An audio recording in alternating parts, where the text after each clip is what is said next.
Hi everyone, and welcome to my A-level history revision video focusing on the Tudors, and today we're going to be looking at background to Henry VII and his claim to the throne. So although it's not part of the course, I think it's good to have some background information to the state of England when Henry VII took the throne. So the period known as the Wars of the Roses was between two houses, the Lancastrians and the Yorkists, and during this time there were 5 changes to the throne within just over 20 years. So basically England was extremely unstable. And in 1483, Richard III, who was a Yorkist, seized the throne, and he was very unpopular because he was thought to be a usurper, which is when somebody takes the throne when they shouldn't.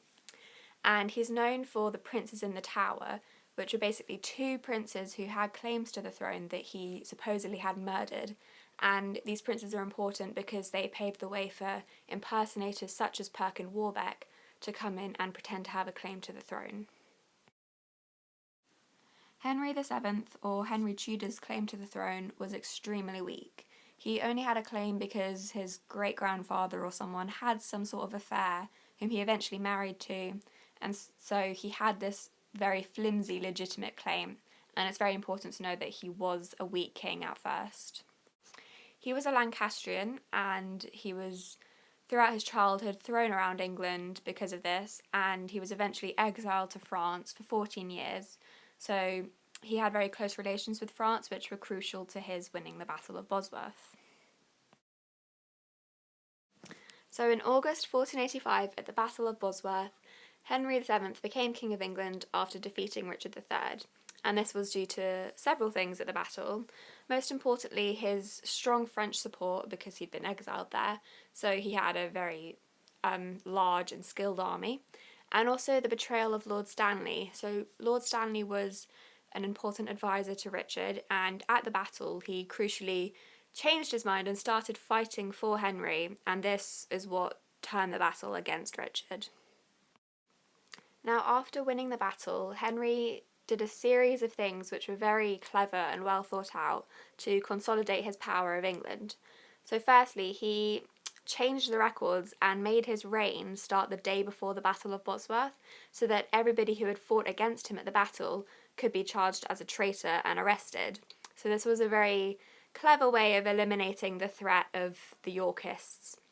He also summoned Parliament for the first time of his reign after he'd been coronated, so that he didn't appear as if he'd been chosen and consented by Parliament. He was a king in his own right, regardless if Parliament accepted it. He also restored the land and titles of Lancastrian nobles who, under the Yorkist reigns, had been persecuted, so he restored them to their positions of power so that he could gain their friendship and alliance to make him stronger as a king. In 1486, so immediately at the beginning of his reign, Henry decided to marry Elizabeth of York, who obviously was a Yorkist, and this was a crucial marriage because it joined the two houses of the Wars of the Roses together, and it symbolised the unity that was coming to England with the reign of Henry VII. Now, in the same year, Prince Arthur was born, and he was named Arthur to sort of represent this mythical, divinely chosen king as a further way of solidifying the power. But unfortunately in 1502 Arthur died, which meant that the only remaining son was Henry VIII, so this meant that the dynasty of the Tudors was extremely fragile as it all came down to Henry VIII. And then in 1503 Elizabeth died during labour, but by this point Henry had consolidated his power, so her use in that respect was done. However, Henry was apparently genuinely in love with her, so this was sad for him.